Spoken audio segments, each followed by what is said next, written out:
انسانی دنیا کی سلطانی۔ بسم اللہ الرحمن الرحیم۔ اللہ تبارک و تعالیٰ کے پاکیزہ نام سے آغاز کرتے ہیں جو بہت مہربان نہایت رحم والا ہے۔ الحمدللہ بخاری شریف کی 73 حدیثیں مکمل ہو گئی ہیں۔ اب آج سے انشاءاللہ 74ویں حدیث پر کلام ہوگا۔ جیسے کہ امام بخاری رحمۃ اللہ علیہ کی عادت ہے کہ آپ حدیث کے بیان سے پہلے اکثر ایک عنوان باقاعدہ قائم کرتے ہیں جس کو ترجمۃ الباب سے تعبیر کرتے ہیں، اور اس میں امام بخاری عموماً آگے حدیث میں جو مضامین آنے والے ہوتے ہیں ان کو بطور ٹاپک ذکر کر دیتے ہیں۔ بعض اوقات ایسا ہوتا ہے کہ کسی حدیث سے آپ فقہی طور پر کوئی مسئلہ اخذ کر رہے ہوتے ہیں، استدلال کر رہے ہوتے ہیں، اور اس کو پھر آپ عنوان کے طور پہ ذکر کر دیتے ہیں، گویا کہ آپ اشارہ فرماتے ہیں کہ اگلی حدیث سے یہ والا مسئلہ نکل رہا ہے۔ تو ابھی جو اگلی حدیث میں ایک واقعے کا ذکر ہے، امام بخاری رحمۃ اللہ علیہ نے اس واقعے کا ایک خلاصہ سا بطور عنوان شروع میں ذکر کیا ہے۔ چنانچہ اس باب کا نام ہے باب ما ذکر فی ذہاب موسیٰ صلی اللہ علیہ وسلم فی البحر الی الخضر، یعنی اس چیز کا باب جو ذکر کیا گیا موسیٰ علیہ السلام کے سمندر میں خضر علیہ السلام کی طرف جانے کے بارے میں۔ تو گویا کہ اگلی حدیث میں جو آ رہی ہے 74 نمبر حدیث، اس میں حضرت موسیٰ علیہ السلام کا تذکرہ ہے کہ جب آپ خضر علیہ السلام کی طرف گئے تھے، ایک باقاعدہ سمندر کے کنارے پھر آپ کی ملاقات ہوئی تھی، اس واقعے کا چونکہ اس حدیث میں ذکر ہے تو اس کو بطور عنوان ذکر کر دیا گیا ہے۔ اس میں خضر علیہ السلام کا تذکرہ ہے، آپ کے جیسے حدیث میں خضر کا لفظ آیا ہے الی الخضر، تو آپ کے نام کی کئی تلفظ ہیں، خضر، خضر، خضر، خضر، تو یہ بہت سارے نام ہیں، کئی طریقے سے اس کا تلفظ ہے، تو خضر بھی جائز ہے اور خضر جیسے حدیث میں آیا یہاں پر تو یہ بھی آپ کا نام ہے، تو یہ جائز ہے۔ اس میں حضرت موسیٰ علیہ السلام کا تذکرہ ہے۔ آپ کا شجرہ نسب یوں علماء نے لکھا ہے کہ عمران بن یصحر بن قاہث بن لاوی بن یعقوب بن اسحاق بن ابراہیم، یعنی حضرت ابراہیم علیہ السلام کے صاحبزادے اسحاق، ان کے صاحبزادے حضرت یعقوب، ان کے صاحبزادے لاوی، ان سے قاہث ہوئے، ان سے یصحر ہوئے، ان سے عمران پیدا ہوئے، اور پھر عمران سے حضرت موسیٰ علیہ السلام پیدا ہوئے، گویا کہ موسیٰ علیہ السلام کے والد کا نام عمران تھا۔ اور جس وقت عمران جو تھے آپ کے والد، ان کی عمر 70 سال کی ہوئی تھی، اس وقت موسیٰ علیہ السلام پیدا ہوئے تھے 70 سال کی عمر میں، اور ان کی کل عمر جو تھی وہ 137 سال کی ہوئی تھی ان کے والد عمران کی، تو 137 سال بعد ان کا وصال ہوا۔ اور یہ پہلے زمانے کے لوگ تھے، ان کی عمریں بڑی طویل ہوا کرتی تھیں، اور ایسا نہیں تھا کہ 70 سال میں جا کے ان کے اعضاء ضعیف ہو گئے تھے، بلکہ ان کے اعضاء قوی ہوتے تھے، آگے جا کر پھر ان کے اعضاء ضعیف ہوتے تھے۔ ہمارے یہاں 40-50 سال کے اندر یہ اعضاء میں ضعف پیدا ہونا شروع ہو جاتا ہے، کیونکہ نقلی غذائیں کھا رہے ہیں ہم لوگ، اور ویسے بھی نبی کریم صلی اللہ علیہ وسلم نے بہرحال یہ ارشاد فرما دیا تھا کہ میری امت کی اوسط عمر 60 سے 70 سال کے درمیان ہوگی، یعنی اکثر لوگ جو فوت ہوں گے وہ 60 سے 70 سال کے درمیان، 70 سال کو بہت کم لوگ کراس کریں گے۔ اور آج کل ایسا ہی ہو رہا ہے، جیسے میں نے آپ کی خدمت میں عرض کیا اور آپ مشاہدہ بھی فرما رہے ہیں کہ 50 سال کے بعد بس پھر لوگ کہتے ہیں جی اب تو یہ حضرت جانے والے ہیں، اور 60 سال تک تو پھر امیدیں بند جاتی ہیں، اور 70 سال تک پہنچتے پہنچتے تو بولتے ہیں کہ بس اب گیا اور کل گیا اور پرسوں گیا۔ بہرحال تو ان کی 137 سال عمر تھی، اور حضرت موسیٰ علیہ السلام کی کل عمر مبارکہ 120 سال ہوئی ہے، 120 سال۔ اور حضرت جس وقت ان کا انتقال ہوا تھا تو 137 سال کی عمر تھی عمران کی، اور حضرت موسیٰ علیہ السلام اس وقت 120 سال کے تھے۔ پھر حضرت موسیٰ علیہ السلام 160 سال کی عمر میں فوت ہوئے تھے، 160 سال کی۔ تو اب یہ دیکھیں اس میں ہوا یہ واقعہ، اب بہت طویل واقعہ ہے، اور قرآن عظیم میں سورۃ الکہف میں اس کو ذکر بھی کیا گیا ہے۔ پہلے ہم حدیث کو دیکھ لیتے ہیں، پھر انشاءاللہ قرآن کی روشنی میں اس واقعے کو مکمل طور پہ میں آپ کی خدمت میں ذکر بھی کروں گا۔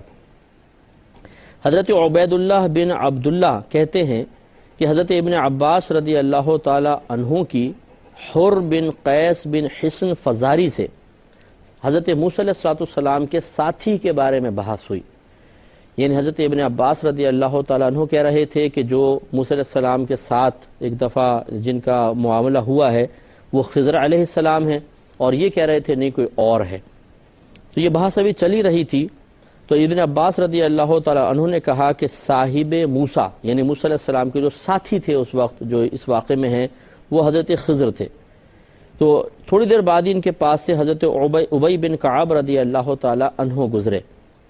حضرت ابن عباس رضی اللہ تعالیٰ عنہ نے ان کو بلایا اور کہا کہ بھئی مجھ میں اور میرے ساتھی کے درمیان آپ فیصلہ فرمائیں، ہماری بحث اس بارے میں چل رہی ہے کہ جو موسیٰ علیہ السلام کے ساتھ جن شخص کا واقعہ ذکر کیا گیا وہ کون ہے؟ میں کہتا ہوں وہ خضر علیہ السلام ہے، تو کیا آپ نے نبی کریم صلی اللہ علیہ وسلم سے اس کے بارے میں کچھ سنا تھا؟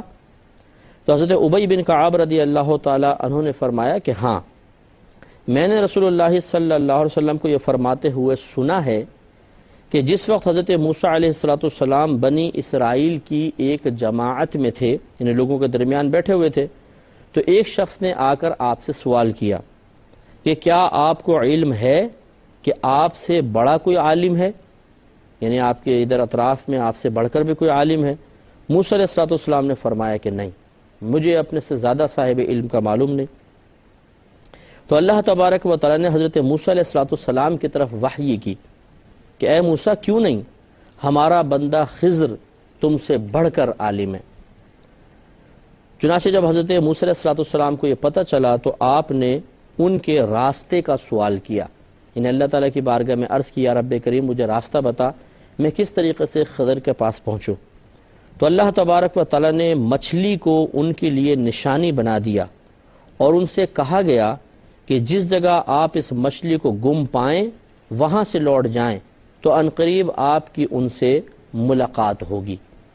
اس کا واقعہ یہ ہوا، تھوڑا سا میں حدیث میں ایڈنگ کر دیتا ہوں، پھر تھوڑا سا حدیث کا حصہ بھی باقی ہے میں بعد میں بتاتا ہوں، کہ ہوا یہ کہ جب حضرت ایک شخص نے آ کے جیسے حدیث میں ہے کہ سوال کیا کہ کیا آپ جانتے ہیں کہ آپ سے بڑھ کر بھی کوئی عالم ہے؟ آپ نے فرمایا کہ نہیں۔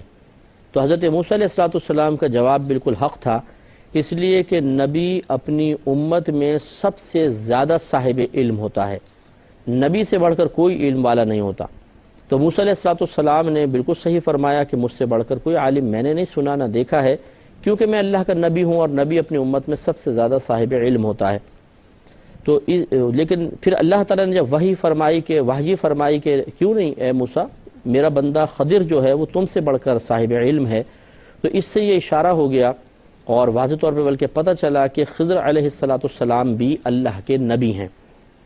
وجہ اس کی یہ ہے کہ کوئی بھی امتی نبی سے علم میں نہیں بڑھ سکتا، کبھی بھی اضافہ نہیں ہو سکتا۔ اگر کوئی یہ کہے کہ امتی کا علم نبی سے زیادہ ہے تو یہ بہت بڑی بے ادبی ہے، اور ایسے شخص کو تجدید ایمان، تجدید نکاح کرنا چاہیے، یعنی اس پہ حکم کفر ہے کہ کوئی علم کے معاملے میں نبی کو کمتر کہے اور اس کے امتی کو اس سے بڑھ کر زیادہ صاحب علم قرار دے۔ تو اس لیے اللہ تبارک و تعالیٰ نے جب خضر علیہ السلام کے بارے میں واضح طور پہ فرما دیا کہ اے موسیٰ میرا بندہ خضر تم سے زیادہ صاحب علم ہے، تو معلوم یہ ہوا کہ وہ امتی نہیں تھے بلکہ نبی ہی تھے، کیونکہ ایک نبی دوسرے نبی سے علم میں فوق ہو سکتا ہے، جیسے کہ ہمارے نبی کریم صلی اللہ علیہ وسلم تمام انبیاء علیہ السلام سے زیادہ صاحب علم ہیں۔ تو جب موسیٰ علیہ السلام کو یہ پتہ چلا تو اب دیکھیں آپ کی عارضی دیکھیے، ان کی ساری دیکھیے کہ اور جذبہ دیکھیں، اخلاص دیکھیں۔ ہمیں پہلی بات تو یہ کہ ہم اپنے آپ کو کم علم سمجھنے کے لیے تیار ہی نہیں ہوتے کہ دوسرے کا علم مجھ سے زیادہ ہے۔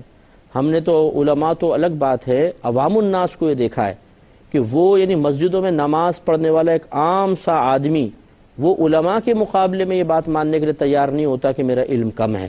وہ علماء کو چیلنج دیتا ہوا نظر آتا ہے، مفتیان کرام کو چیلنج دیتا ہے، اور بعض اوقات ایسے لوگ زیادہ عجب و خود پسندی کا شکار ہوتے ہیں جنہوں نے گھروں میں کچھ اردو کتابیں جمع کر لی ہوتی ہیں، وہ اپنی لائبریری سے بنا لیتے ہیں، اس میں اردو کی کتابیں لا کر وہ جمع کر لیتے ہیں اور بولتے ہیں جی میں نے تو پوری لائبریری بنائی ہوئی ہے، 700-800 کتابیں ہیں میرے پاس۔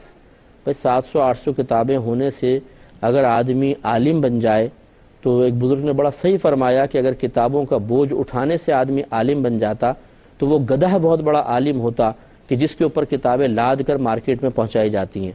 تو یہ کوئی برا نہ مانے، لیکن یہ کہ کتابیں جمع کر لینے سے کہاں سے آدمی صاحب علم ہو گیا؟ علم تو سیکھنے سے آتا ہے، اور سیکھنا علماء سے ہی ہوتا ہے۔ اگر آپ ویسی کتابیں پڑھ کے علم حاصل کرنے کی کوشش کریں گے علم آ جائے گا، لیکن اعتماد پیدا نہیں ہوگا۔ انسان کو یہی شبہ رہے گا یہی شک رہے گا، یہی ڈر رہے گا کہ پتہ نہیں میں نے صحیح سمجھا ہے کہ نہیں سمجھا ہے۔ اور ہوتا بھی یہی ہے بعض اوقات کی جو اردو کی کتابیں پڑھ کر علم حاصل کرنے والے ہوتے ہیں، یہ قدم قدم پہ ٹھوکریں کھاتے ہیں، ان کو غلط بات سمجھ میں آتی ہے، تمام انہوں نے پہلو، کیونکہ اس کتاب میں تمام پہلو لکھے بھی نہیں ہوتے۔ یہ بڑی بڑی کتابیں جو ہم عربک پڑھتے ہیں ان میں جب ایک مسئلہ لکھا ہوتا ہے اور ہر پہلو سے اس پہ بحث کی گئی ہوتی ہے، اس سے جو علم حاصل ہوتا ہے وہ اردو کتابوں میں لکھے ہوئے مسائل سے حاصل ہونے والے علم سے کہیں زیادہ بڑھ کر ہوتا ہے، اور بڑا مستند علم ہوتا ہے، قابل اعتماد علم ہوتا ہے۔ تو یہ جو اردو پڑھنے والے ہوتے ہیں ایک تو غلطیاں بہت زیادہ کرتے ہیں، پھر علم جو حاصل کرتے ہیں وہ قابل اعتماد نہیں ہوتا، لیکن آپ دیکھیں وہ چیلنج دیتے ہوئے نظر آتے ہیں۔ خصوصاً بڑی معذرت کے ساتھ یورپ کنٹریز والے اگر ہماری بات سن رہے ہیں کہ میں نے کئی ممالک میں گیا ہوں، تو وہاں پر خصوصاً جو یہ مسجد کی کمیٹیوں والے ہوتے ہیں بسا اوقات، یا عام لوگ بھی مطلب تھوڑا سا پیسہ وغیرہ اپنے ہاتھ میں ہے، تو یہ مسجد کے امام حضرات اور خطباء، چاہے وہ علماء ہوں چاہے مفتیان کرام ہوں، ان کو چیلنج دے دیتے ہیں کھڑے ہو کر، ارے جی ہم نے بھی سنا ہے کسی سے، اور یہ آپ کیا بات کہہ رہے ہیں؟ ارے بھائی آپ سوچیں تو صحیح کیا کر رہے ہیں؟ آپ ایک عالم کو اس کے علم کے معاملے میں چیلنج دے رہے ہیں، ایک مفتی کو چیلنج دے رہے ہیں، یہ بالکل غلط طریقہ کار ہے۔ اللہ تبارک و تعالی نے اس کو شدید ناپسند فرمایا ہے، نبی کریم صلی اللہ علیہ وسلم نے اس کو غلط قرار دیا ہے۔ ایک حدیث میں ہے سرکار نے ارشاد فرمایا کہ عالم بنو یا طالب علم بنو، علم سیکھنے والے بنو، یا علماء کی صحبت میں رہنے والے بنو، یا پھر عالم سے محبت کرنے والے بنو، پانچویں مت بننا ورنہ ہلاک ہو جاؤ گے۔ اور پانچویں اسی قسم کے لوگ ہیں کہ جو تھوڑا بہت علم سیکھنے کے بعد اپنے آپ کو اس قابل سمجھنا شروع کر دیتے ہیں کہ اب ہم علماء کی آنکھوں میں آنکھیں ڈال کر بات کر سکتے ہیں اور انہیں قائل کر سکتے ہیں۔ یہ غلط طریقہ کار ہوتا ہے۔ تو اسی طریقے سے جو صاحب علم لوگ ہیں انہیں بھی چاہیے کہ میں بھی اس میں شامل ہوں کہ ہمیں عاجزی انکسار اختیار کرنی چاہیے۔ اگر کہیں سے علم حاصل ہو رہا ہو تو پہلے سے دماغ کو بڑا اونچا کر لینا کہ جی مجھ سے زیادہ کس کا علم ہو سکتا ہے، اور پھر مطلب دوسرے کو حقارت کی نگاہ سے دیکھنا۔ ہو سکتا ہے کہ اس کو اللہ تعالیٰ نے بعض علوم ہم سے زیادہ دیے ہوں، تو ہمیں کوشش کرنی چاہیے کہ اس سے سیکھیں، ورنہ ایک تو سیکھنے کا سلسلہ ختم ہو جاتا ہے۔ جب ہم سیکھیں گے نہیں، وہ علم ہمارے پاس نہیں آئے گا، تو کم از کم اس علم کے نہ سیکھنے کی بنا پر کچھ درجات ہمارے ضرور کم رہ جائیں گے۔ سیکھ لیتے تو درجات بلند ہو جاتے، آدمی اغلاط سے محفوظ ہو جاتا ہے، ایک خود اعتمادی میں اضافہ ہوتا ہے، وہ علم کہیں نہ کہیں ہمارے لیے نافع ہو جاتا۔ ان تمام نقصانات، تمام فوائد سے محروم اور ان کے برعکس نقصانات کا ہم شکار ہو جاتے ہیں۔ اس لیے صاحب علم کو بھی حضرت موسیٰ علیہ السلام سے درس حاصل کرنا چاہیے کہ آپ نے کتنی عاجزی انکساری کے ساتھ، حالانکہ اس وقت لوگ بھی بیٹھے ہوئے تھے، آپ کے امتی تھے، یہ خیال نہیں کیا کہ لوگ کیا کہیں گے کہ جی آپ نبی ہو کر اور کسی سے سیکھنے کے لیے جا رہے ہیں۔ نہیں، کوئی پرواہ نہیں ہے، بالکل آپ تشریف لے گئے، اور اسی میں بڑا پن ہے۔ حضرت امام اعظم ابو حنیفہ رضی اللہ تعالی عنہ کو ان کے وصال کے بعد کسی نے خواب میں دیکھا، یہ در مختار میں یہ واقعہ لکھا ہوا ہے۔ تو کسی نے پوچھا کہ آپ کو یہ اتنا اعلیٰ مقام کیسے ملا؟ تو آپ نے ارشاد فرمایا دو چیزوں کی وجہ سے، ایک تو یہ کہ میں نے علم سیکھنے میں کبھی شرم نہیں محسوس نہیں کی، دوسرا یہ کہ جب علم مجھے حاصل ہو گیا تو میں نے اسے اپنے پاس کبھی جمع نہیں رکھا بلکہ دوسروں تک پہنچا دیا۔ تو یہ دو چیزیں بڑی افضل ہوتی ہیں۔ تو علم سیکھنے کا سلسلہ کبھی بھی منقطع نہیں ہونا چاہیے۔ صحابہ کرام علیہم رضوان بڑی عمر میں پہنچنے کے باوجود علم سیکھا کرتے تھے، جیسے پیچھے بات گزری تھی کہ بعض اوقات بزرگی کی دہلیز پر قدم رکھنے کے باوجود، یعنی عمر کے لحاظ سے بزرگی تک پہنچنے کے باوجود صحابہ کرام علیہم رضوان علم سیکھا کرتے تھے۔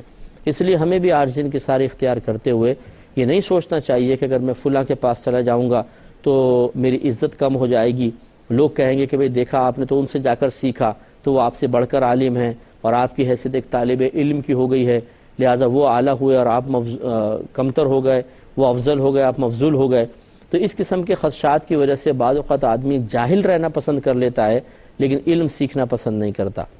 یہ بالکل ہمارا مشورہ بہرحال یہی ہوگا کہ اس تکبر، عجب و خود پسندی اور اس بیجا اور غلط ڈر کو دل سے نکال دینا چاہیے، اور علم بالکل سیکھنا چاہیے۔ علم دیکھیں، علم عزت لے کر آتا ہے، اور عزت حقیقتاً اللہ تبارک و تعالیٰ کے دست قدرت میں ہے۔ یہ سوچنا کہ جی میں علم سیکھ لوں گا اس شخص سے تو میں ذلیل ہو جاؤں گا، یا مطلب شاید اس کی وجہ سے واقعی میں ذلت کا شکار ہو جاؤں گا. نہیں، عزت تو اللہ تبارک و تعالیٰ کے دست قدرت میں ہے، جس کو چاہے عطا فرمائے. تو پھر ہم کیوں علم دین سے محروم رہیں؟ ہمیں سیکھنا چاہیے اور اللہ تعالیٰ کی بارگاہ میں درخواست کرنی چاہیے کہ اللہ تعالیٰ ہمیں علم سیکھنے میں بھی اخلاص عطا فرما، سکھانے میں اخلاص عطا فرما، اور اس کو میرے لیے نافع بنا اور باعث عزت بنا. اس میں کوئی حرج نہیں ہے کہ اس قسم کی ہم دعا کریں. تو بہرحال ہمیں سیکھنا چاہیے اور موسیٰ علیہ السلام سے درس حاصل کرنا چاہیے.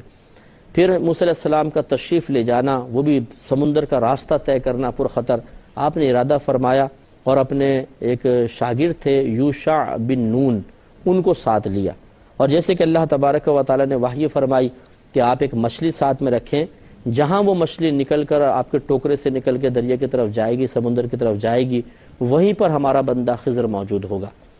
تو موسیٰ علیہ السلام نے اپنے اس خادم سے کو فرمایا کہ کچھ مچھلیاں رکھ لو تاکہ ہم اس کو کھاتے رہیں گے اور سفر طے کرتے رہیں گے. اور فرمایا کہ جب کوئی بھی مچھلی تمہاری ٹوکری سے نکل کر تمہیں سمندر کی طرف جاتی ہوئی نظر آئے تو فوراً مجھے بتانا. انہوں نے کہا ٹھیک ہے. ابھی چلتے رہے حتیٰ کہ صرف ایک مچھلی رہ گئی، یعنی یہ پکی ہوئی مچھلی تھی، بھنی ہوئی مچھلی تھی. تو ایک جگہ گئے تو حضرت موسیٰ علیہ السلام اور یوشع بن نون نے ایک چٹان کے پاس آرام کیا. تو اس وقت یوشع بن نون نے دیکھا کہ وہ مچھلی ٹوکری سے نکلی اور وہ سمندر میں چلی گئی. ان کو یہ بتانا یاد نہ رہا، اٹھے اور آگے چلے گئے. جب آگے گئے تو موسیٰ علیہ السلام نے پھر کھانا مانگا کہ مجھے کھانا دو.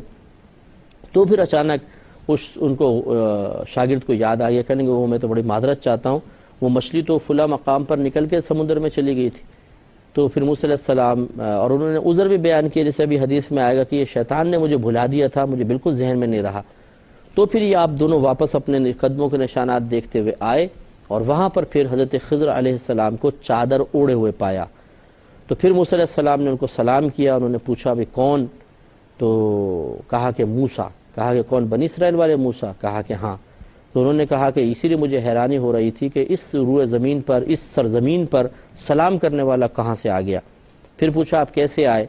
تو اب عارضی ان کے سارے دیکھیں کہ موسیٰ علیہ السلام نے عارضی کے ساتھ کہا کہ میں چاہتا ہوں کہ میں آپ کی پیروی کروں، میں آپ کی اتباع کروں، میں آپ کے ساتھ رہوں، آپ مجھے اپنی صحبت میں رکھیں، اور جو اللہ تبارک و تعالی نے آپ کو علم سکھایا اس کا کچھ حصہ مجھے بھی عطا کریں. تو علماء یہ کہتے ہیں کہ موسیٰ علیہ السلام کے پاس علوم ظاہریہ تھے، کیونکہ آپ اللہ کے نبی ہیں. علم باطن بھی تھا، لیکن وہ علم باطن نہیں تھا جو حضرت خضر علیہ السلام کے پاس تھا. خضر علیہ السلام کے پاس جو علم باطن تھا وہ علم حکمت تھا، یعنی کس کام کے پیچھے اللہ تبارک و تعالیٰ کی کیا حکمت اور مصلحت ہے، یہ علم اللہ تعالیٰ نے خضر علیہ السلام کو عطا فرمایا تھا. تو پھر بہت سے معاملات میں خضر علیہ السلام نے حضرت موسیٰ علیہ السلام کو وہ علم اور حکمت سکھائی، جس کا بیان انشاءاللہ عز و جل زندگی رہی تو نیکسٹ پروگرام میں کریں گے. اللہ تعالیٰ ہمیں عمل کی توفیق عطا فرمائے کہ جو کچھ ہم نے سنا اس پہ عمل کریں، علم سیکھیں اور اس میں بالکل شرم محسوس نہ کریں. اللہ تعالیٰ ہم سب کو ہمت عطا فرمائے. آمین. وآخر دعوانا ان الحمدللہ رب العالمین. اے اللہ